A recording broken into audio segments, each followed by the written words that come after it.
পরিশোধ করা হবে না। সকল ধরনের সরকারি বেসরকারি প্রতিষ্ঠান, অফিস, কলকারখানা, আদালত বন্ধ থাকবে। আপনারা কেউ অফিসে যাবেন না, তবে মাস শেষে বেতন নিতে যাবেন। শিক্ষা প্রতিষ্ঠান সমূহের সকল কার্যক্রম অনির্দিষ্টকালের জন্য বন্ধ থাকবে।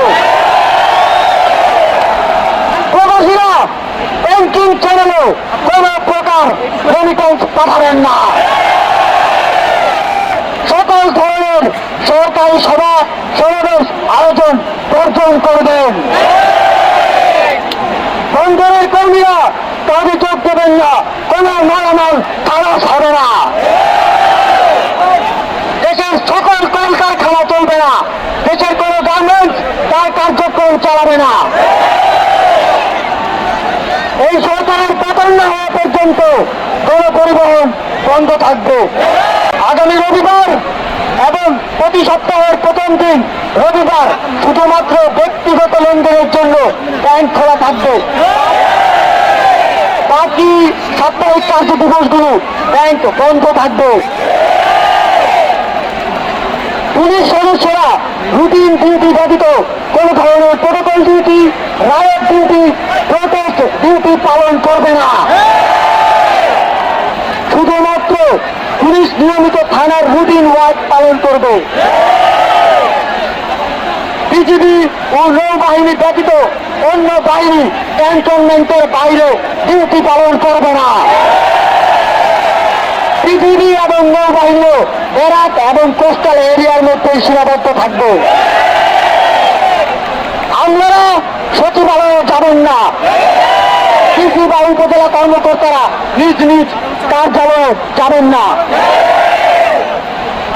কোন প্রকার অফশোর ট্রানজাকশন চলবে না।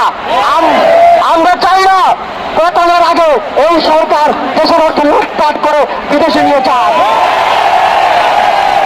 বিলাস দ্রব্যের দোকান, শোরুম, মার্কেট সবকিছু অনির্দিষ্টকালের জন্য বন্ধ থাকবে। আমাদের অসহযোগ আন্দোলনের আওতামুক্ত থাকবে হাসপাতাল, ফার্মেসি, জরুরি পরিবহন সেবা যেমন ঔষধ ও চিকিৎসা সরঞ্জাম পরিবহন, অ্যাম্বুলেন্স সেবা, ফায়ার সার্ভিস, গণমাধ্যম, নিত্য প্রয়োজনীয় দ্রব্য পরিবহন, জরুরি ইন্টারনেট সেবা, জরুরি ত্রাণ সহায়তা এবং এই খাতে কর্তব্যরত কর্মচারী এবং কর্মকর্তাবৃন্দ। নিত্য প্রয়োজনীয় দ্রব্যের দোকানপাট শুধুমাত্র বেলা 11টা থেকে দুপুর 1টা পর্যন্ত খোলা থাকবে। বন্ধুগণ, এই স্বৈরাচারী খুনি সরকারের পতন না হওয়া পর্যন্ত এই প্রত্যেকটা কর্মসূচি আপনারা পাড়ায়, মহল্লায়, গ্রামে, শহরে